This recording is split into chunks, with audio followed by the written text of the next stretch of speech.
It was a big place, and one had to admit, an impressive one. For some inexplicable reason, the modern exterior hid an interior done in the style of an old baronial castle, like those lavish sets you sometimes see in movies.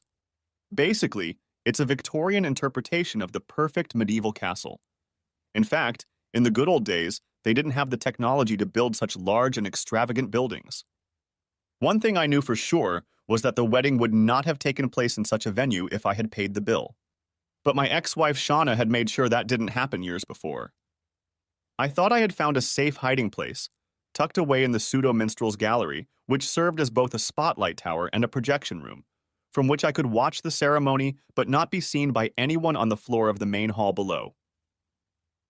I was well aware that my presence, if made known, would prove controversial to say the least, and would likely lead to an unpleasant confrontation between me and my former in-laws. Besides, I was sure my daughter would not be thrilled if it happened. I even assumed that Tamsin would be even less pleased to learn of my presence than Witch and George, her crony husband.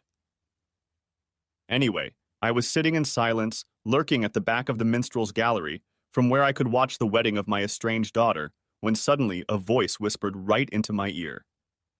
"Hey, handsome! I thought you wouldn't miss this little celebration." To say that the sound of that voice made me wince is an understatement. I literally jumped off the fishing stool I was sitting on and collapsed to the floor. Well, yes, if I had been sitting on that little stool and watching the service through the bars of the balustrade, I would have thought there was less chance of anyone noticing me. The rumble that the small aluminum stool made as it fell to the stone floor of the minstrel's gallery and then drove across it had to be seen to be believed. I realized that any chance of my presence remaining secret had instantly evaporated. From my new position, lying on my back on the floor, I looked up and saw Trouble towering over me. My daughter's aunt, looking very embarrassed, was making frantic, apologetic hand gestures toward the hall below. Megan, or Trouble, as I jokingly nicknamed her in my younger days, was, or rather was, my ex-wife's mischievous younger sister. Megan was often the bane of our courtship. As I glanced between the bars of the balustrade, I realized that my hiding place had suddenly become the center of attention for almost everyone in the building. The bride, groom, celebrant, photographer, choir, cameraman, and most of the congregation were all looking at Megan with an annoyed and/or somewhat puzzled expression on their faces. So I pressed myself as hard as I could against the floor and prayed that no one else would notice me. Then Megan, signaling that the service was in progress, picked up my little stool and delicately lowered her cute little belly onto it. From my reclining position, I could no longer see the floor of the main hall, but I could almost hear what was going on downstairs and soon realized that the wedding service had resumed. I hoped that the incident had been written off as one of Megan's tricks. Megan's penchant for unusual behaviors and surprises was legendary in the family, even when she was a child. "It's okay, you can watch now," Megan whispered. "I'm sorry, I didn't mean to make you jump, Billy." "Make me jump, woman. You damn near gave me a heart attack." "Where did you learn to sneak around like that, Megan?" I whispered, maneuvering myself into a position from which I could observe what was happening below. It became clear to me that I had temporarily lost the use of my little stool. "Oh, I kind of picked that up as a kid, sneaking up on a couple of familiar lovers." She lowered her gaze and winked at me. "You cheeky little monkey." "I'm not so little anymore, Billy boy. Just watch your step, or you might find yourself raped later." "Oh no, I won't, Megan. I'm on train number 430 leaving this bleeding hellhole." Megan looked down at me again, made a strange but oddly familiar gesture with her eyes that I thought meant, "That's what you think," and then made a hand gesture toward the set below. By doing so, she let me know that the conversation was cut off until the ceremony was over. I always liked Shauna's little sister. Yeah, sometimes she was a real pain in the ass when Shauna and I were courting. But Shauna was always less tolerant of Trouble's antics than I was.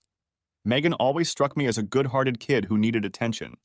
There was a good 4 years between the two sisters, a recipe for discord like never before. I always thought Megan just didn't realize that her older sister, and me included, needed a little privacy from time to time. The service was over, and I tried my best to get a good look at the groom as he led Tamsin out of the hall. Not that the angle made it an easy task if I was going to stay out of sight. As far as I could judge the guy, he seemed like a decent enough person. Thankfully, Everyone was so focused on the bride and groom that I don't think anyone even looked at the minstrel gallery. But as soon as the motorcade was out of sight below us, Megan started trying to drag me to my feet. "Come on, Billy, we'd better get down to the dining room." I resisted Megan's fierce tugging on my arm, trying to stay out of sight until all the guests had left the room. There's no way in hell Megan's showing up at this party. Oh my God, I'm going to jail. Don't talk nonsense, Billy. It's your own daughter's wedding. Why would the police arrest you? Well, there's that bleeding restraining order for starters, muttered I. No, Billy, Shauna is already dead, and she's the only person listed on the restraining order. When he killed her, that order immediately became null and void. What do you mean he killed her? Demanded I, almost jumping to my feet. It was an accident, wasn't it? Billy, that bloody moron has always driven like a bloody idiot, and he still does. That weirdo has been... There's a disaster waiting to happen every time he gets behind the damn wheel. Do you have any idea how fast he was going that day?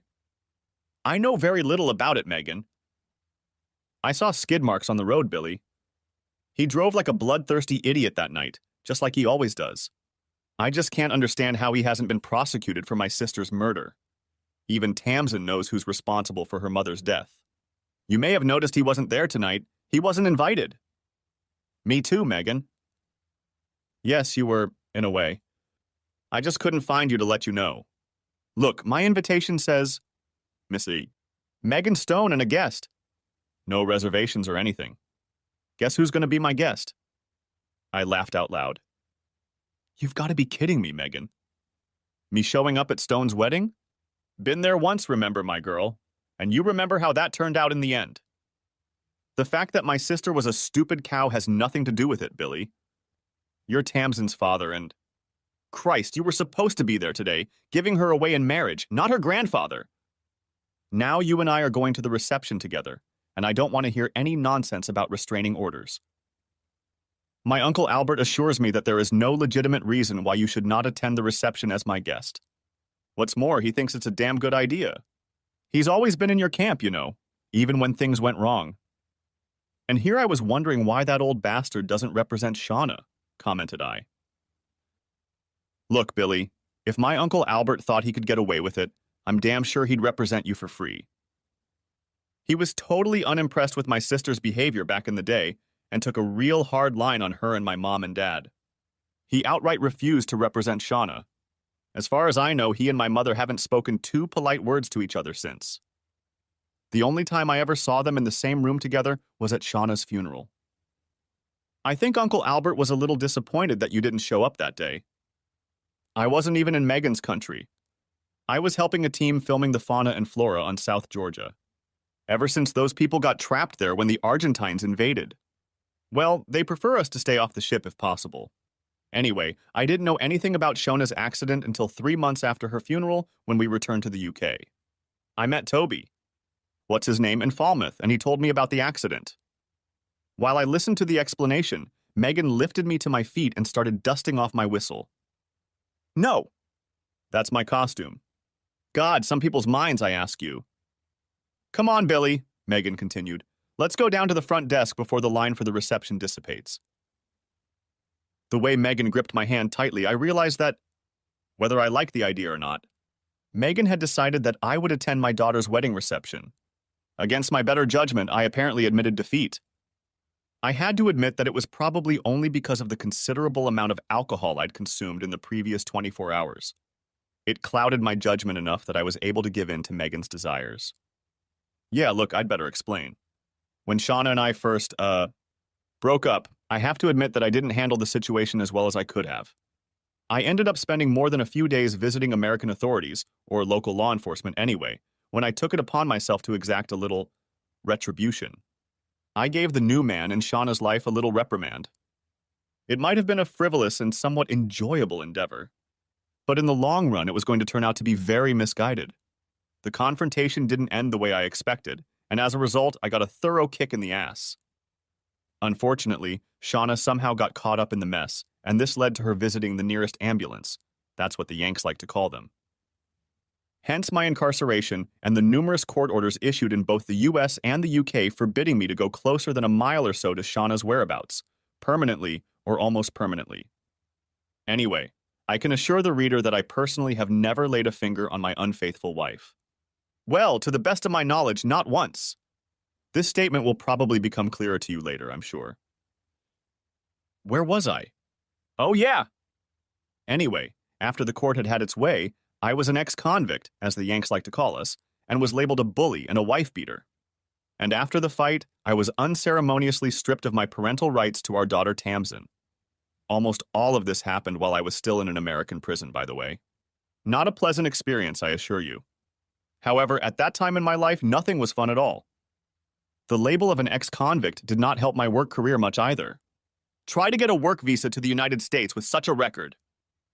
However, none of this has stopped Shauna, with the assistance of the British legal system, from demanding that I provide financial support for Tamsin until the child turns 18. I'm not very proud of what I have to admit. After the system kicked my ass so effectively, I took solace in drinking for a while. However, I managed not to turn into a complete wreck or a hardened alcoholic. But that was probably due to inherited biological traits rather than any kind of mental impulse, if you know what I mean. However, I still needed something to help me face the day in the best possible way. Are you still working in the movie industry, Billy? Asked Megan, leading a somewhat unsure me, so we slowly made our way forward, up the stairs to the main lobby of the establishment. No, not really, Megan, I replied. I guess you could say I'm in the shipping business now. Most of the time I work as a sailor on research vessels and the like, though I do shoot quite a bit. I suppose it's handy for them to have a backup or second experienced cameraman on the crew to help document what's going on. Sometimes I'm the only cameraman on board. So you've given up on Hollywood? Megan, I've never worked for any of the big guys. The most I've ever been able to do was as a second-string cameraman. And on some pretty mediocre third-rate movies at that. Unfortunately for me, my wife was much more successful with directors and producers than my work. Shauna always wanted to be a star, Billy. You knew that before you even married her. Yeah, but I had no idea how far she'd go to realize her dream. Hell, look at this pile! We found ourselves in the lobby of the hotel, through which we had to pass to reach the entrance to the function room in which the Tamsin's wedding reception. The huge space was filled with guests patiently waiting in line for the official reception line. I figured the witch, Megan and Shauna's mother, planned the show, and she put her best foot forward. The witch has an even bigger megalomania than my ex-wife had. The witch planned and organized our weddings, even though they weren't on the same scale as this celebration. I should add that the witch and I have never been members of each other's respective fan clubs, so I assumed that my appearance at this reception might go disastrously awry. Finding myself anonymously in the crowd no longer made me feel so vulnerable. Though more than one of our guests' relatives quickly interjected, recognizing me, probably from Shauna's wedding and my own years before. I also knew that I had a few allies out there somewhere, but they would be kept a closely guarded secret. The Stones were actually a pretty tight-knit clan. Eventually, the crowd began to thin, and the witch finally spotted me from her seat a little farther back from the receiving line. Her face instantly turned crimson, and for a moment I thought I saw smoke coming out of her ears. Although I protested, Megan dragged me through the entrance to the conference room and to the front of the reception line. Tamsin's new husband was momentarily stunned when Megan introduced him to her fiancé's father. The poor man didn't know what to do or say. I shook a very weak hand. Tamsin was just as shocked, if not more so. As I stared into her eyes, they grew larger and larger, and I feared they were about to pop out of her skull. You know, I really think the kid had no idea who I was until he heard Aunt Megan inform her new spouse that I was Tamsin's father. For some inexplicable reason, I decided to say, "Hey, baby, it's been a while since I've ridden you on my lap," before I took her outstretched hand and kissed the back of it. Yeah, I thought about hugging Tamsin, but I was afraid she might faint if I did. Tamsin's response boiled down to, but, until Megan nudged me with her elbow. The next face that caught my eye was Witch's buddy George. He recognized me and handled the situation quite well. Well, I thought so. William, we weren't, this is an unexpected surprise. How did you... Billy is my guest dad. If he goes, I go, commanded Megan, sitting down next to me. I wondered if Megan had talked to Tamsin. It seemed to me that there just wasn't time. I wouldn't assume that for a second, Megan. The old lady replied, Of course William is welcome here. I was just surprised he was in the country. Your mother assured me he was working somewhere on the Antipodes right now. I worked in Antarctica, sir. I have no idea why I addressed the bastard as sir, probably habit. My ship docked in New Zealand 5 weeks ago, I informed the old man. You see, Megan, your mother has been trying to contact William. You got her message, I assume, William. Your mother told you she would contact William, Megan. You are very welcome here today, my boy. George shifted his attention from me to Megan as he spoke. Whatever he said, I was sure there was no message. In the age of modern electronic communication, things are pretty good out there, only occasionally interrupted by extremely bad weather on coastal base. So despite all the old man's assurances to the contrary, I was certain that I had never been included on the guest list, even tentatively. The fact that my ex-mother-in-law had disappeared from the waiting list by the time we got to her house convinced me of that. I even wondered if she'd rushed off to call the police or something. Tamsin's new relatives were polite and pleasant and obviously very confused. They didn't look like they'd seen a ghost. Better to say they were shocked to find themselves shaking hands with one of them. It was all pretty funny from my point of view, but it made me wonder what exactly they had been told about Tamsin's father. Most of the other guests had no idea who I was, so we were looked at rather curiously, probably to see why Megan had decided to watch the wedding ceremony from the minstrel gallery as we left the reception hall. Like everyone else, I took a glass of bubbly from a passing waitress and drank it in one gulp. Megan explicitly told me to slow down as I picked up the second glass. Then the imposing figure of Sir Albert Stone appeared through the crowd. I even wondered why Uncle Albert had not been included among the guests, for he was the patriarch of the whole damn clan. William, my boy, how nice to see you here today. Hyacinth, the witch, made me believe you were abroad and unable to attend, said Albert, holding out his hand for me to shake. I can't say I've always liked the old git. Megan's Uncle Albert is a barrister by vocation, and he always seemed too formal for my liking. In my youth, I had a natural aversion to his type, an aversion which has since been somewhat strengthened by my encounters with members of the legal profession.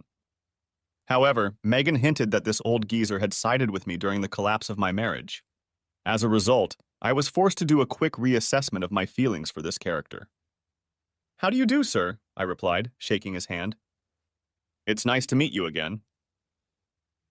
Capital, capital, Albert grinned back. I'm not quite sure what the phrase capital, capital, capital is supposed to mean or imply, but I know from memory that it was Uncle Albert's usual response to almost anything and everything that was ever said to him. Provided everything went the way the old bone setter would have liked, that is. At this point, Tamsin appeared in front of me. Her duties on the receiving line had obviously been completed. In fact, completely oblivious to her manners, Tamsin rather rudely elbowed her way between Uncle Albert and me.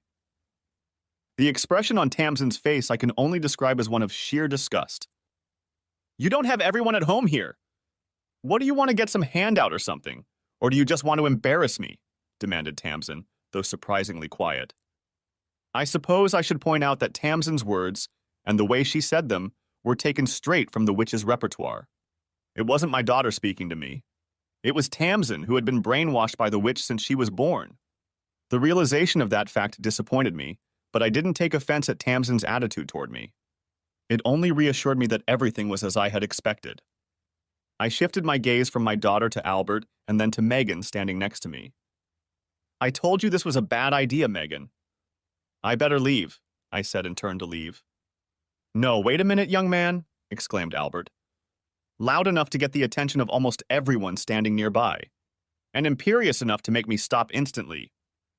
I turned around wondering what the old man would say. Tamsin, your father traveled almost halfway around the world to be here with you on this special day for you. The least you can do is be civil to him. Actually, Albert's statement is not true. I almost always spent the summer months in the UK. Most of my ship and natural history work has taken place in Antarctic waters, but there is not much going on there at this time of year. My daughter looked, well, I'm not sure. Puzzled, I guess you'd call it. She shifted her gaze from me to my uncle to everyone watching, and then back to me again. Then she said, "I'm sorry, Father. Your unexpected presence took me by surprise. You have never shown any interest in my life." "And where did you get that idea from, Tamsin?" Albert roared. "I must tell you, young lady, that your father has watched your development very closely. He has risked arrest on more than one occasion to witness the important events in your life. Isn't that right, young man?" "I'm sorry, sir," I started to reply, but Albert, unprompted, continued talking.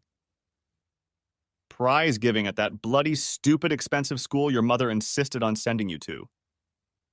I am reliably informed that your father attended every one of them. He was also at your graduation from university. Damn it, girl! You walked past your father to get your diploma without even noticing him. He knew who you were, but you didn't recognize him. Don't forget your mother did too, and that may have saved your father from a visit to the local magistrate's court." "I didn't know you were there, Uncle Albert." Tasnim took a chance. "I wasn't, Tamsin. At any rate, not as regularly as I would have liked. Your mother and I have had our differences, you know that. But I have people who have been wary of your development all these years, and they might have recognized your father. And none of them could have accidentally broken your father's cover, could they? When your mother was around, your father's presence was technically illegal. I would advise you, Tamsin, to smile sweetly and forget about your supposed disagreement with your father.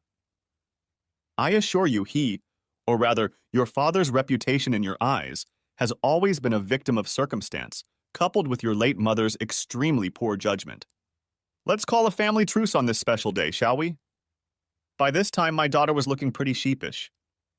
"If you insist, Uncle," Tamsin agreed, then added, "But I wonder what his motivation is for coming here today."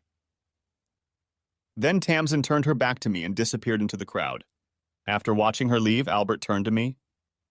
"William, I'm afraid your daughter has only heard a one-sided account of her parents' divorce. It didn't help that you and Hyacintha didn't hit it off from the start." "I was never good enough for Shauna in her mother's eyes, sir," replied I. "No one could be good enough for Hyacinth, William. I don't think even my brother fits that description in my sister-in-law's eyes." From the looks of it, however, Hyacintha may have thrown in the towel. She's up there on the platform, apparently rearranging the seats at the top table. When I looked, it turned out that the witch, assisted by her ever-awkward husband George, was indeed rearranging the serving pieces. As we watched, I saw one of the photographers approach them. The witch spoke to him briefly, and then, Hyacinth was obviously pleased with her rearrangements. The small entourage left the platform. "They're getting ready for group photos, Billy." "We'd better go," informed Megan quietly to me. "No, you go ahead, Megan. Tamsin won't be thrilled with my presence. Besides, I'll look completely out of place in the pictures without the monkey outfit. It'll ruin the whole set." "Billy!" "Don't argue, Megan. I'm on the verge of leaving anyway. I knew it was a bad idea." After a few more protests from not only Megan but also her Uncle Albert, they left me alone and went outside for a photo shoot. To my relief, almost all the other guests also went out into the hotel garden to watch or participate. I took this opportunity to slip onto the platform and do a little shuffling. Sure enough, the witch sat me next to Tamsin's new husband. But given my daughter's behavior and the fact that I'd never met this young man before, I thought it was fraught with trouble. And besides Megan, Uncle Albert and his wife, apparently my only open allies, were at the end of the table. So I put Grandpa Tamsin in that seat, as I suspected that's where he had originally planned to sit. Then I stuck my own, hastily scribbled, card next to Megan at the end of the table. I figured it would be safer that way. Upon returning from the photo shoot, Megan briefly slipped into spoiled child mode. It had been a while since I'd seen her act like that, and I found it oddly amusing. I figured it was my refusal to participate in the photo shoot that prompted her to do it. "Well, if you keep acting like this, I'm going to go find a bar." It was all I had time to say to put an end to Megan's feigned protest. "Just try to dare and I'll," replied Megan. "And what are you going to do, Megan?" I asked. "I'm not sure. Maybe kiss you. I've always wanted to do that, but I've never had the courage." I always knew Shauna's little sister held a candle for me, but was surprised to hear from Megan that she was still carrying that torch. Oh my God, Megan. I thought you'd long since grown out of silly teenage crushes. Oh, yeah. I even found what I thought was the man of my dreams. But I soon discovered that all that glitters is not gold, and what you see isn't always what you get. It wasn't until I divorced the creep that I realized exactly what my sister had so flippantly discarded. I'm not at all sure I understand what you meant by that, Megan. Okay, a confused person is safe, she grinned. Come on, looks like they're sitting down to eat. The top table was inordinately long, and Megan and her guest had originally been seated somewhat lower in rank. Though the witch rearranged everything, I, to the old bitch's utter bewilderment, undid her changes. Great fun, it seemed to me. The witch seemed to accept my rearrangement without protest, but gave me a baleful glare. Albert sat next to Megan. I thought Hyacinth, he started to comment as we took our seats. I thought her original plan would prove more diplomatic, sir. I interrupted him. With a capital letter, I always knew Hyacinth was wrong about you, my boy. Anyway, drop the formalities, please. To the family, I am Bertie. Throughout most of the meal, Albert monopolized me in conversation. Virtually oblivious to everyone else sitting around him, including his wife, but with the exception of Megan, who sat between us, he spent almost the entire meal asking me pointed questions about my travels. I almost felt like I was in a witness box. Well, he was a top-class barrister, used to cross-examination. Well, let's see how they handle it, shall we? Commented Albert, leaning back in his chair as the master of ceremonies called for silence for the formal toasts. Grandpa Tamsin, who gave it to her and I assume paid for the party, stood up and gave a brief welcome speech. And then the old git caught me off guard by calling the father of the bride to say a few words and proposing a toast to the happy couple. Judging from the looks on the witch and Tamsin's faces, his proposal was not part of the master plan and was not approved. And it certainly didn't meet with everyone's approval. As I said, the old fool caught me completely confused and totally unprepared. So I had to quickly gather my strength and act with my wings. I really can't remember almost anything I said that day. I think I started by muttering about unfortunate circumstances or something like that. But then I started talking about Tamsin, inserting just about every humorous incident from her life that I knew of into the speech. Anyway, the speech must have been pretty good, and I suppose prepared in advance, because I was shocked to find the whole damn room erupting into fits of laughter. Perhaps it was because I was making such a fool of myself that they were laughing at me. But even the witch's face cracked at some point in my musings. Then, remembering that I was breaking the magic 7-minute rule, yes, I kept my eyes on the clock, never has the minute hand moved so slowly, I proposed a toast to my new son-in-law and his beautiful bride, and then threw the ball into the groom's court. That was great, Billy. How long did you prepare that speech? Asked Megan as I collapsed into my seat. Was the sound okay? I asked, not believing I had managed to do that. Capital, capital, my boy, repeated Albert. With that kind of turnover, you could make a fortune in after-dinner speeches. Looking at the burly Albert, I realized he knew what he was talking about when it came to after-dinner conversations, and I breathed a sigh of relief. I don't know exactly what happened afterwards, but I do know that there seemed to be an endless circle of people jumping to their feet and reciting surprisingly long and often unintelligent dissertations. There were also toasts to all the Toms, Dicks, and Harrys you can think of, including the Queen. I'm not quite sure how she fit into the equation. Perhaps someone was trying to complete a seemingly endless cycle of mundane speeches. I noted that none of the speakers could match my own performance. Come along, my boy. I have a little corner I have picked out and reserved, said Albert, as people finally began to leave the dining room. It was at this point that I began to suspect that Megan and her Uncle Albert had somehow pre-planned my day. Perhaps it was only a rough sketch, but they both clearly knew what they were doing and seemed to be working in unison. Uncle Albert's wife never said much to me, but smiled pleasantly whenever our eyes met. Megan, taking my right hand firmly in hers again, led me into the next room and sat me at a table near the bar. Oddly, for a wedding reception, this table was in a separate little sectioned-off area, the sort of executive areas you sometimes find in high-end nightclubs. I'd always considered such things pretentious and felt out of place sitting there. A young woman who appeared to have been assigned as Albert's personal waitress quickly appeared and took our drink orders. I noticed that almost everyone else had to stand in line at the bar to get us soft drinks. Few of them managed to catch the young woman's eye as they tried to order from her. I also noticed that there was a similar enclosure at the far end of the room, but it had remained empty for the time being. Later, I noticed that the witch, her husband, and the groom's parents periodically retreated there. Shortly after we were served our first round of drinks, Sir Albert Stone began to hold court. Numerous younger members of the Stone clan, some of whom I met at my own wedding many years ago, would arrive, introduce their, mostly adorable but sometimes hideous, offspring to Uncle Albert. Then, after carefully raising their hats to the patriarch of the family, they would disappear back into the crowd. The meaningless pantomime bored me silly and lasted probably about an hour. During the whole time, Albert did nothing but repeat his favorite phrase, "Capital! Capital!" Sometimes he even added a third capital to make it more convincing. Honestly, if this whole thing weren't so ridiculous, it might be funny. I tried to ignore the pantomime and probably would have backed off if Megan hadn't clutched at my arm as hard as she could. And unfortunately, Albert decided to make sure that all of our visitors were reminded, and in some cases informed, that I was Tamsin's biological father. I believe that Albert wanted to let those who thought otherwise know that he had decided to revoke my former status as a family pariah. Whenever I tried to ignore what was going on nearby while chatting with Megan, Albert would introduce another family member, whether he knew me or not. There was one brief interlude of sycophancy while her new husband spun Tamsin around the dance floor. No, I wasn't asked to dance with anyone at this time, which in a way was very convenient, because I'm not much for the old formalities, especially when me and my partner are the center of attention. "I suppose that's the last of them," said Albert with relief in his voice as the last little family group withdrew from our enclave. "Now, my boy, I really think we'd better get down to serious business. We can't have your daughter addressing her father the way she did before. Damn impertinent of the kid.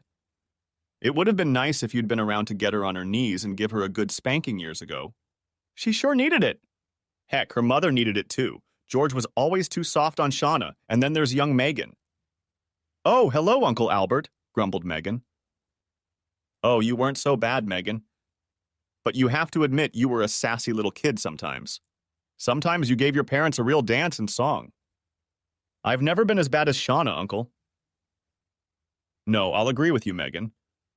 But I'm sure if William had put Shauna on his lap and tanned her back the first time she got over herself, everyone's life would have been a lot easier. Including his own." "Knowing Shauna, I'd spend most of that time behind bars, Albert," interjected I. "Yes, you're right. Perhaps that would be the case, William. Shauna was her own person and showed a distinct lack of common sense and conscience on occasion." "On occasion?" asked Megan. "Okay, but too often," Albert agreed. "Be that as it may, young man, it's about time to repair your relationship with your daughter." Albert gave a cursory wave of his hand, and our waitress appeared. He whispered something to her that I couldn't catch, and then she disappeared again. After a few minutes, Albert suddenly rose to his feet and ordered, "Come on, you two. We can't do this in front of the whole world and his wife. It might get indecent." Then the large man headed toward the main lobby. The crowd on the dance floor magically cleared a path in front of him. Megan, still clutching my right hand in an iron grip, led me after him. I think I mentioned before that it felt like the day had been pre-planned. This feeling was reinforced when Albert took me to another, much smaller and almost completely deserted, function room. I found it strange that the young fellow guarding the room, he removed the rope blocking the entrance as we approached, turned out to be the same hotel employee to whom I had dropped a few shillings to gain access to the minstrel's gallery. It was furnished more like a lounge bar than a hall, but without the bar itself. But there were many large sofas, and on one of them, nestled in a corner, sat 3 people, 2 men, and a woman. For some reason they looked out of place, and I realized that they were not part of the wedding party. For one thing, they didn't have white carnations on them, and even I managed to steal one before the service started. The woman, at first glance I mistook her for one of the hotel office staff. She looked like a very efficient and damn attractive young receptionist. The 2 guys were a different breed altogether. They were well-dressed but no frills, and one of them seemed disturbingly familiar. I thought I'd seen him before and maybe even talked to him, but I couldn't remember where or when. The second guy was a complete stranger to me, as was the young woman. Ignoring the 3 uninvited guests, Albert made his way to a circular group of couches. No sooner had he positioned himself and indicated where Megan and I should sit than our waitress appeared with a tray filled with more alcoholic beverages. Uncle Albert. Don't ask me why I chose to address him as Uncle Albert. He's not my uncle, but in this case it was the right thing to do. If you don't loosen up your drink a little, I'll be drunk as a skunk for the rest of the evening. William, drunks fall into a few basic categories: the offensive arguer or brawler, the tedious talkative drunk, the drowsy drunk, and the nicer, happier drunk. I am aware that you are usually placed in the latter category, Albert replied in an authoritative tone and with a disconcerting smile on his face. I had to admit that Albert correctly described my behavior when I was under the influence of excess alcohol. I no longer drink to excess ever. My wife wouldn't appreciate it if I did, but I was keenly interested in how he could have known this fact. It's not like we revolved in similar circles or anything. Heck, I'd encountered this man no more than 4 or 5 times in my entire life. You seem to know a lot about me, sir. Of course, young man. After what happened, I feel obligated to keep an eye on you. If I could do nothing else, I could see to it that you don't get into any more trouble. I don't understand, sir. Enough of formalities, William. I'm on your side. I've always been on your side. Didn't Megan assure you of that? I must have nodded or something because he continued. Capital, bear with me a little longer, young man, and all will become clear to you. I hope so. I also hope that you will understand my situation and be able to find it in your heart to forgive me for not taking action sooner. There, you've totally confused me. Bertie. My answer brought a smile to the old man's face, but it didn't stay there long. His gaze moved to the far end of the room. Following his gaze, I saw Witch and George enter the living room. They were quickly followed by Tamsin and her husband. All 4 of them were invited to sit on the neighboring couches across from us. Albert's gaze returned to the entrance to the living room. It was obvious that he expected someone else to join us. What is the meaning of all this, Bertie? Why have you called us here? We've got company, demanded the witch. Please be quiet, Hyacinth. Without your intervention, I'm sure none of this would have been necessary. Shauna was a frivolous girl who made an honest mistake that she was willing to admit until you talked her out of it. I don't know what you're talking about! The witch started to rant, but her husband silenced her. Shut up, Hyacintha. Bertie is quite right, snapped George. Oh my God, worms, I thought to myself. This was something I never dreamed of. At that moment, a man in a black suit and dog collar entered the living room. I recognized him immediately as another prominent member of the Stone clan. A Roman Catholic priest named Father Connor, clearly of Irish descent. However, I was never able to find out his place in the Stone family tree. As far as I knew, all the other members of the Stone clan were strictly Catholic. Anyway, this man has always been pleasant to me on the few occasions we have met. I should add that, whether or not Father Connor held a different faith, he held the same patriarchal position in the family clan as Sir Albert Stone. However, while the crowd gathered in the main hall, I saw Father Connor a couple times, diligently making his way around all the family members. Albert rose to his feet to greet Far. Connor and then the priest turned to me and shook my hand. I jumped to my feet as soon as Albert rose to his feet. I'm glad you decided to attend today, William. You did a fine job with your speech, young man. Your daughter was certainly surprised to learn that you are so well versed in her life story. Father Connor cast a quick glance at Tamsin as he spoke. My daughter looked a little embarrassed. Thank you, Father. I hope you're doing well. As God intended, William. Now, Megan, have you been avoiding me today? The good father turned his attention elsewhere. I waited patiently for him to finish with Megan, and then we all sat down at the table again. Uncle Albert cleared his throat noisily, in effect saying, now let's get down to business. But it was Father Connor who spoke first.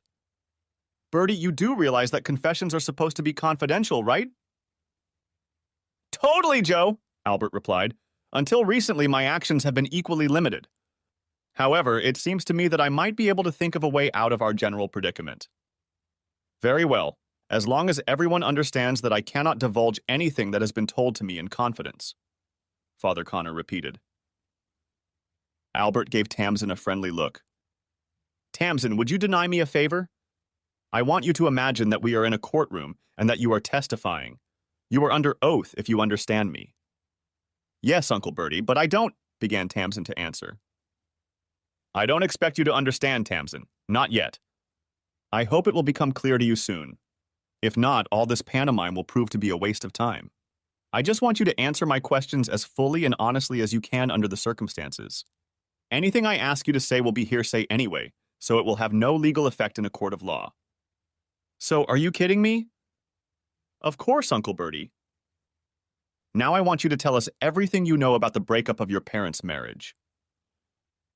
Wait, Bertie, I tried to interject. Be quiet, Billy, this is my playpen, admonished Albert to me. To be honest, I was quite taken aback by this rebuke. Not so much because of Albert's sharp remark. Rather, it was the fact that he addressed me as Billy. Now, Tamsin, if you would be so kind, continued Albert. Albert, she was only a little girl then. You demand too much of Tamsin, exclaimed the witch. You know, you're probably right, Hyacintha. Albert agreed. Why don't you tell us the story? As I recall, you went there and were old enough to know what was going on. I'm sure you've repeated the story often enough over the years to know it by heart. I don't think I can, replied the witch. For the first time ever, I saw that she was unsure of herself and even looked embarrassed. Oh, but I'm sure you can, Hyacintha. Your diatribe against William here has been your part of the party for years. The obvious.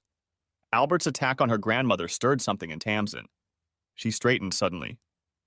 I'll do it, started to say Tamsin, but Albert stopped her. Albert seemed to be adamant that the story be told by the witch. I don't understand why, but I have to assume that Albert's initial request that Tamsin tell the story was some sort of legal trick designed to accomplish. I don't know what. How legal minds work is often a mystery to us mere mortals. Eventually, the witch relented, though she averted her eyes from my gaze the entire time she spoke. I'm not going to repeat Hyacinth's words here. Some of what she told was completely out of chronological order, and even more of it had nothing to do with the actual events of the time, mother and daughter. Nevertheless, I will try to recount the main points of the story as the witch told it that day. Witch's diatribe. Shauna and William had already been in America for a few months working on a movie. It was Shauna's first feature film, and William was working as an assistant cameraman or something like that. Larry Parker, the director of the movie, was very impressed with Shauna's acting ability and told me that she was about to become a big star. We thought it was going so well. When she called home, Shauna was very excited about getting her big chance to be in the movie. Having 18-month-old Tamsin with her made things a little more difficult, though. Shauna told us that several of the girls on the set were very responsive and looked after Tamsin when she was on set. But one night, everything changed. We got a call that William had gone out and gotten drunk out of his mind. He had gone back to the cabin he and Shauna shared, where she was rehearsing her lines for the next day's filming with Larry's help. For some inexplicable reason, William became enraged and attacked Shauna and poor Larry with a broken chair leg. Luckily, Larry managed to overpower William by knocking him out before he could kill them both. From what I understand, William was completely out of it. However, Larry was unable to prevent William from breaking Shauna's cheekbone. Poor Larry had a hard time too because William gave him a very nasty black eye. The police, of course, brought an assault case against William, but I brought Tamsin back to my place in the UK before the case went to court. I know he was sent to prison, but I have no idea for how long. And of course he was deported back to the UK after serving his sentence. After William beat her, Shauna divorced William. What else was a poor child to do? No woman should have to endure such treatment from her husband. Shauna was supposed to get another, much larger role in a movie that was to be filmed in Hollywood. Larry had arranged it. But her face never healed before filming began, and she lost that opportunity. William's rampage that night robbed Shauna of the chance to be the successful actress she was supposed to be. The poor girl was so terrified of what William would do when he returned to the country that we were forced to get a court order forbidding him to go near her. As we all know, there have been several legal battles over the years, but from that day to this day, we have not seen William outside of a courtroom. The witch, looking quite pleased with herself, leaned back on the back of the couch, effectively announcing that the story was over. But I noticed that she was still not looking me in the eye. I was convinced that she couldn't do that, because she was well aware that the story she had just told was neither a complete nor an accurate picture of what had happened in the States that weekend. I didn't sit silently and listen to the Witcher's dialogue as Albert wanted me to. Several times I had to object, add, or correct details that the Witcher either ignored or didn't know about.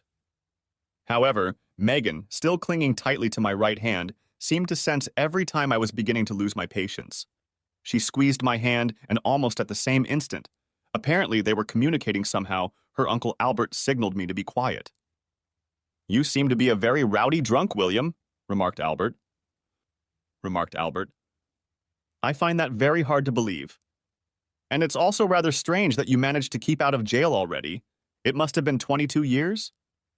I nodded, confirming Albert's assessment. "It's rather odd that I haven't gotten any reports of you losing control of your emotions while under the influence. For the information of those of you not in the know, William has been watched for years by certain aides. And for some time, William has been, well, let's face it, a little violent. Be that as it may, I have a feeling that William's interpretation of events will have a slightly different connotation. Why don't you enlighten us as to your take on that ill-fated weekend, William?" I unhooked Megan from my arm and shifted a little in the seat. I didn't want her to interrupt me or disturb my thoughts. In fact, I suddenly felt naked without the comforting feeling of Megan beside me. Then I looked directly at Tamsin, because she was the one I needed to understand. "What your grandmother said was wrong from the beginning. A friend asked me to be the second unit cameraman on that movie. It was supposed to be an action movie set in a mountainous area. The second unit had to shoot all the long shots, often with understudies instead of the main actors. That's always been my strong point, long shots and working with the phone. They only paid for Shauna to fly to the States because I refused to fly without her. I thought of it as a nice free vacation for Shauna." The crew rented a winter vacation complex of sorts. They probably got it on the cheap because it was filmed outside of the regular season. I didn't think for a minute that they would ask Sean to replace an actor who broke his leg on the first day of filming. True, they had to do a little creative work to turn a small role into a female character. Shauna did a couple TV commercials, so she was in the right place at the right time. It was cheaper to use her than to find her and then fly her on an airplane with another actor. Oh, they cut her skiing scene. Once bitten, twice shy, if you know what I mean. I had absolutely no idea what was going on behind my back, even though I knew Larry Parker was probably banging some naive girl on the team. That's just the way Larry is. He was notorious in the industry for his adventures. Besides, I considered Parker my friend, and I was wrong in thinking that friends don't seduce other friends' wives. We finished shooting on location that Friday. Everything else was supposed to be filmed at the studio. Shauna's character was not required for any of that filming. It was a very small role. Anyway, on Friday afternoon, me and the rest of my team had to pack all of our gear to have it ready to return to the rental company. All technical gear is hired as needed. In any case, the packing went better than planned, and we got everything packed up much sooner than I expected. I got back to the cabin that Shauna and I shared around 5:30. I didn't think I'd be back there before 10 in the evening. But when I got there, it was empty. No loving wife, no sleeping child. All I found was a note. This note. I pulled out my wallet and handed Tamsin the tattered piece of paper. Albert, however, took it from my hands. He slowly and very carefully unfolded the rest of the document. Then he read aloud the words scrawled on it. "Billy, I'm going away with Larry. He loves me and is going to make me a big star in Hollywood. Please don't follow us and don't make a fuss. Shauna." Short and to the point. Albert commented, "Go on, William, but I think we all understand where this is going." "Shooting on location is over, you say?" "Yes, sir, it was," replied I. "Then it turns out Shauna's practicing lines for the story for the next day, doesn't it?" "But carry on anyway, kid. Let's get to the fun part." "You have only his word for it," the witch bellowed. "How do you know he's not lying?" "Very true, Hyacinth." Albert agreed. "Let's see if we can verify a few facts." Albert looked towards the three strangers. "Reginald, if you would be so kind." A man who didn't look familiar to me stood up and walked toward us, carrying a briefcase. "Sir?" He addressed Albert as soon as he came within a comfortable distance. "Do you have copies of the script for this movie?" Reginald didn't answer anything, He pulled a folder out of his briefcase and held it out to Albert. Albert didn't even bother to open the folder, just tossed it on the coffee table with the couches around it. If anyone wishes to dispute Willem's account, they will find that it is corroborated by the contents of this file. Now go on, William, please. I was confused for a few seconds, interrupting my train of thought. I had to literally calm my emotions before I could continue. When I found that note, I was horrified and apoplectic. Yes, and I took a couple of drinks to calm my nerves.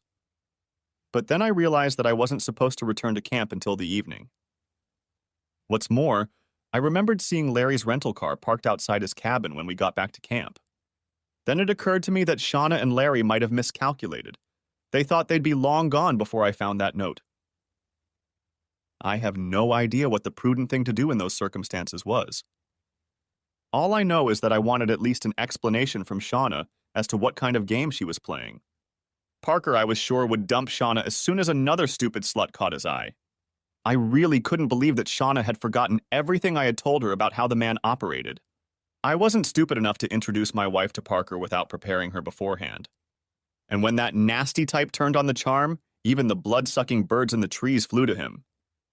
Anyway, I found them in the kitchen at Larry's cabin. Parker didn't interest me. I could have dealt with him at any time.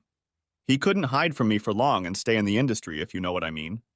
I wanted Shauna to explain why she didn't take my warning seriously. However, Larry Parker misjudged my intentions. Perhaps he had been pursued by other spouses in the past. In any case, frankly, he came at me like the proverbial bull at a china shop. I just ducked to the side and Parker whizzed past me and crashed into the back door, shattering the glass in the process. For a moment, I thought Parker was trying to run. It was later argued in court that I broke the glass by sneaking into the cab. The fact that the broken shards were on the floor outside and that I had no cuts on my arm and Larry did was apparently ignored. Of course, it didn't help that I couldn't remember much about the day I first regained consciousness, and didn't for several years. But now I can remember everything in great detail. I don't know how one can describe Larry Parker's fighting technique because it doesn't fit into any of the categories I know of. Anyway, as soon as he recovered from his collision with the door, he lunged at me again. I ducked again but managed to hit him once as he passed me. I figured it would cool his ardor a bit or something. Big mistake. My punch changed the direction of his rampage. Parker ran into Shauna and they collapsed to the floor. Shauna was still, to my surprise, sitting on the chair next to the bar. I guess it was the same chair that didn't survive the collision. I actually thought Parker was out of the game and Shauna didn't look too smart. So I pulled Parker off of her and helped Shauna to her feet. I remember Shauna looking me in the eye. Apparently she was very stunned. And then the damn lights went out! When I awoke 4 days later, I found myself confined to a hospital bed. I remembered nothing of the day in question, nor of the few days that had preceded it. Memories that were to return, I would add very slowly, over the following months and years. Anyway, Tamsin, these are my memories of that fateful day. Everything that has happened since then has been completely out of my control. I have no idea who or what hit me. And I have come to the conclusion that it was Larry Parker's head that broke your mother's cheekbone when he crashed into her. I surmise that it was he who cracked me over the head, fracturing my skull, with the leg from that broken chair Shauna was sitting on. Why those two decided to accuse me of fighting, I have no idea. And since your mother, with the help of her lawyers, made sure I didn't get close enough to ask her. I learned that Larry Parker was found dead, from bullet wounds, in a motel room in Los Angeles while I was still enjoying the hospitality of the American legal system, so I couldn't ask him about it. I strongly suspect that Parker decided to sleep with the wrong spouse. Larry Parker seems to have discovered that some Yankees can be extremely possessive and quite vindictive. Plus, they can be very energetic in their handling of firearms. I leaned back on the back of the couch, unable to add anything else, lest I seem too vindictive toward my daughter's mother. Megan clutched at my right hand again and kissed my cheek in surprise. Tamsin sat silently staring at me. It was like she was trying to look right into my brain. Suddenly, she shifted her gaze to Albert. You know what really happened, don't you, Uncle Albert? Mother told you, didn't she? Then Tamsin instantly shifted her penetrating gaze to Father Connor. She told you too. She did so, my child, But like your Uncle Albert's, our hands were tied, Father Connor replied. We cannot divulge what has been told to us in the strictest secrecy. In my case, it is a confession. In Albert's case, attorney's privilege, added Tasman's new husband. That's when I first realized the guy spoke American. His mother and father were definitely not American. In the British legal system, we use a different term for it, young man. But essentially, it boils down to the same restriction of action, Albert assured him. Tamsin, I'm sure your mother wouldn't lie to you. The witch ventured. Tamsin jumped to her feet and gave her grandmother a hostile look. She shifted so that she could look her grandmother directly in the eye. Me too, grandmother. But my mother never actually explained to me what happened back then. What I know, I learned elsewhere. Whenever I asked my mother about it, she always changed the subject or went off in another direction. Suddenly, Tamsin spun on her heels and walked across the room to where the three strangers were sitting and turned to the man who seemed familiar. I recognize you, don't I? She demanded. Yes, young lady, perhaps it is, replied the man. Uncle Albert hinted that someone was looking out for me, and I can remember seeing you more than once at my school. I'm also sure I saw you a few times in Bristol when I was at university. It's possible, miss, the man agreed. So, given the fact that my uncle has hinted that my father is also being watched by someone, and I know that Reginald and Shirley work in my Uncle Albert's London office, I suspect that it is you who has been watching my father as much as I have. Am I right? As it should be, yes, miss, you're right, replied the man. So what are you, a private investigator? I am a retired police officer, miss. The one your uncle turns to when he requires my specialized services. Tamsin turned, looked me straight in the eye, and grinned. Then she turned back to the man. I assume you have studied the events of that evening very carefully, ever in the past? The man confirmed with a nod of his head that this was the case. Then please tell me, do you believe my father is an honest man? Has he not deceived us today? Not to my knowledge, miss, replied the man. Thank you, officer. I'm sorry you didn't give your name. Retired Sergeant White, miss. Chalky for my friends. Thank you, Petty. Why Uncle Bertie didn't send you just to tell me the truth, I don't understand. I only do what I'm asked to do, miss. And could you shed some light on why my Uncle Albert had to keep quiet for so long, Mel? I can only speculate, miss. But I believe your uncle was defending some unnamed person against a charge of perjury. But why would she want to perjure herself in the first place? That I can't tell you, miss. However, I might point out that a movie producer cannot promote a young actress if he himself is sitting in a jail cell with a felony conviction for grievous bodily harm.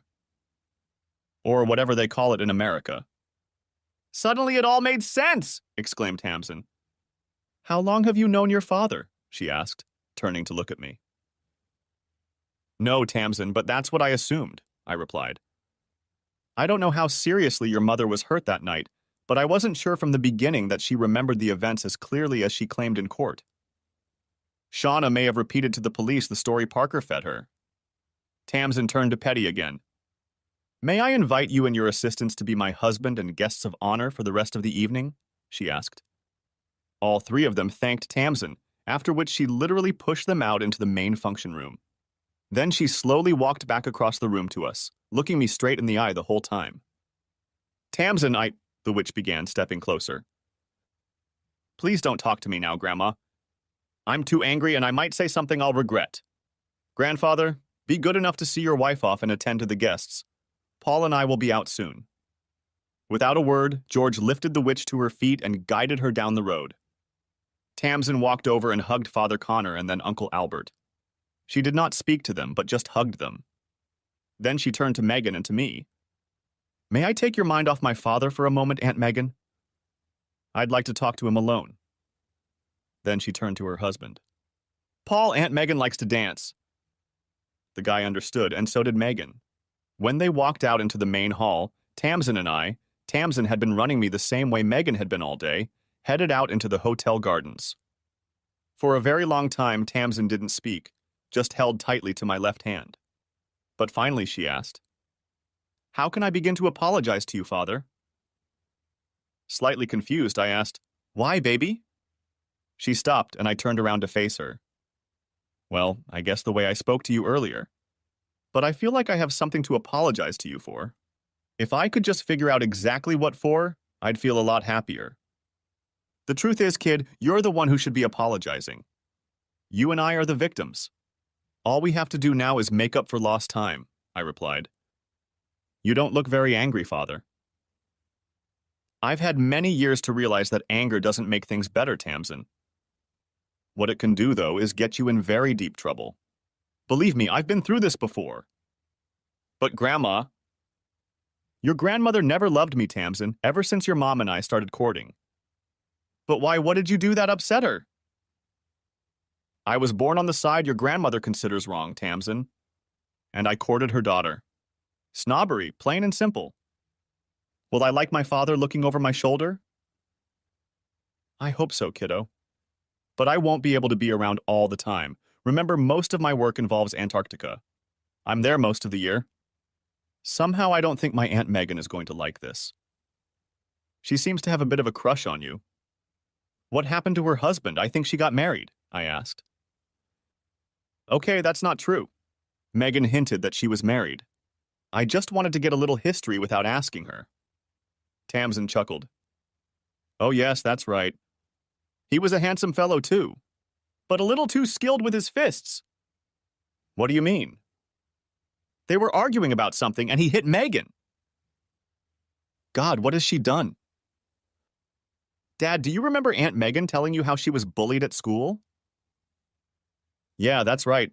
I took her to the gym and taught her how to defend herself.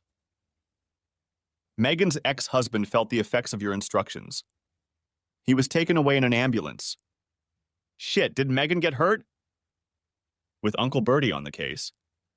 Her ex got 2 years probation. Well, that's good to know. I'd hate to be the cause of strife in Megan's life. She was a good kid. Do you like my Aunt Megan, Father? I can see she's partial to you. I always liked Megan Tamsin. But she was your mother's younger sister, who was my fiancée and then my wife. Remember, younger sister. You have to control your emotions under those circumstances. Said it all very Uncle Bertie-like, Father hell, Dad. So I said it, and it wasn't as hard as I thought it would be. From now on, you're my daddy, okay? I don't mind, kid. Tamsin wrapped her arms around my neck, pulled me to her, and kissed my cheek. I'll enjoy hearing my nickname Kiddo every time you say it, Daddy. But as I was saying, or rather tried to say, my mom is dead, my dad and Aunt Megan. Well, I always liked my Aunt Megan. May I assume a sort of seal of approval, Tamsin? I asked. You bet, Dad, you'll go after her. Don't jump to conclusions, Tamsin. Megan is recalling her older brother's character, not her lover.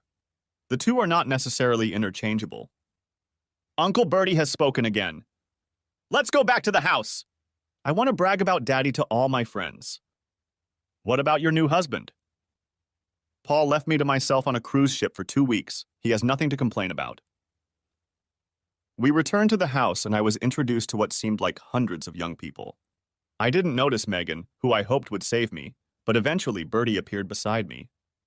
Tamsin seemed a little reluctant, but finally agreed that I could go out for a walk with Bertie. In fact, from what I gather, Bertie needed a cover when he slipped outside for a cigar. Apparently, Bertie's very quiet wife does not approve of his smoking. We went out to the patio and Bertie lit a cigar. You do realize that I would never make Shauna sit through this, don't you, William? He said. Bertie, I may be silly, but I'm not stupid. She really was something special, wasn't she?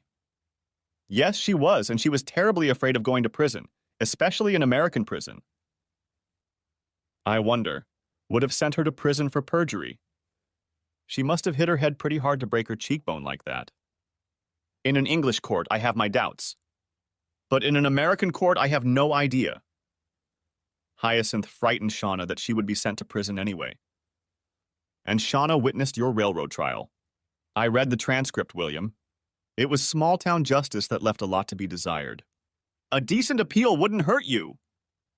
Bertie, by the time I'd sorted it out, I should have been released anyway. An appeal filed then would have gotten Shauna to go in the opposite direction, especially since Larry Parker was dead. You know better than anyone how, Some legal moguls look at things when they find out they've been cheated. Some bastard's gotta pay. You're a sentimental fool, William. Hark, who speaks? Replied I. Albert took one last puff of his cigar and crushed it against the balustrade. Don't mention this to Memsahib, William, or I'll be castrated. Now we'd better get back inside before Megan goes on another rampage. That girl has a thing for you, young man. I've noticed, Bertie, I've noticed. Capital, capital, he replied as we returned to the function room. It wasn't until Tamsin and Paul disappeared into the hotel honeymoon suite that I realized I didn't have a reservation for that evening. The original plan had been for me to return to the rented cottage on the south coast that I called home. Don't worry, I have a spare bed in my room, you can use it. Megan, aren't you rushing things a little too fast? You know you have to rush things. Hey, watch it, stud. I've seen you in action and I want it to be the same this time? What do you mean you've seen me in action? You said it yourself, Billy. I'm particularly good at sneaking around, and I've sneaked up on some people more than once and watched them. Your little hideout in the woods turned out not to be as big a secret as you and Shauna thought. Damn it, you're a pervert, Megan! You want to see perversion? I'll show you perversion. Let's go to my room. I woke up to the feeling of an unfamiliar heaviness on my chest. When I opened my eyes and looked at my chest, I saw Megan's face, who was smiling back at me. Already recovered? She asked. Damn, girl, you don't do things by halves, do you? I only had one night I could be sure of, Billy.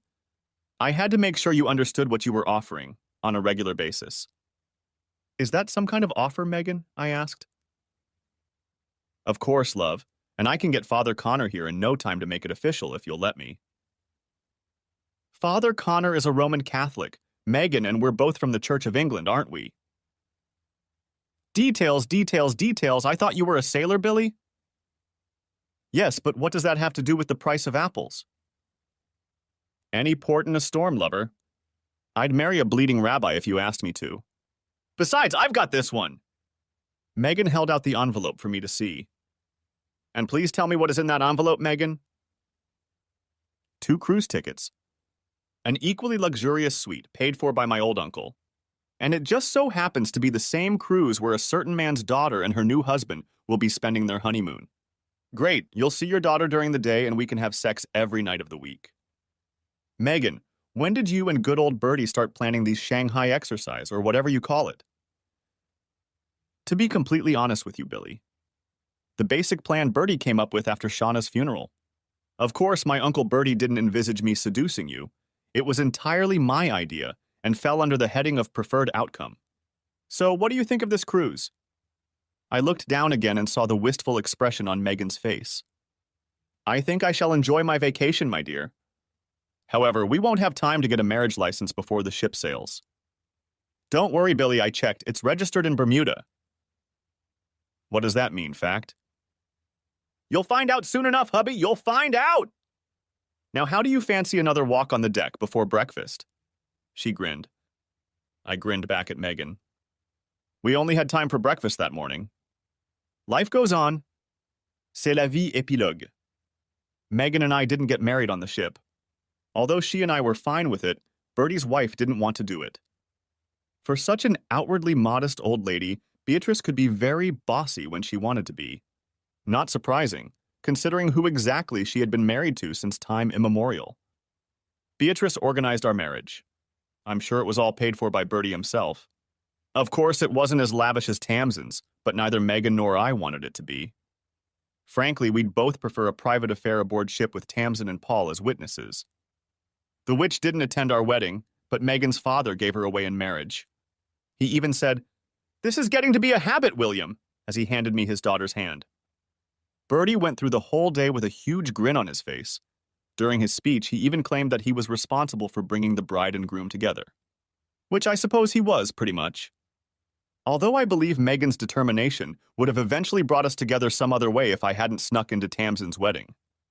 My wife, when she knows what she wants, seems able to move mountains to get it. She can certainly bend Uncle Bertie to her will, and that's not so hard. Her only problem is that Megan spends a lot of time thinking. Like, are we getting up now? Or do we just hang out on the deck a little longer first? This, I assure you, is wreaking havoc on my work schedule. And it's not too good for my back. I'm not as young as I used to be. And it doesn't matter if my wife wants to believe otherwise. Yes, but I don't work in the South Seas anymore. Bertie knew someone who was acquainted with someone whose brother is a commissioned producer, or something like that, in the BBC Wildlife Department. I unexpectedly found Megan's phone hyped up with offers for wildlife shoots, mostly in the UK and all moderately lucrative. All in all, just right for me. Megan and I have decided that having kids is not an issue. We feel like with the Tamsin twins, we'll have our plate full of worries. That's assuming she and Paul don't play soccer. We settled into a quaint little bungalow around the corner from Paul and Tamsin's house, a convenient distance for pushing a stroller, and Bertie pushed Paul and I to the local golf club.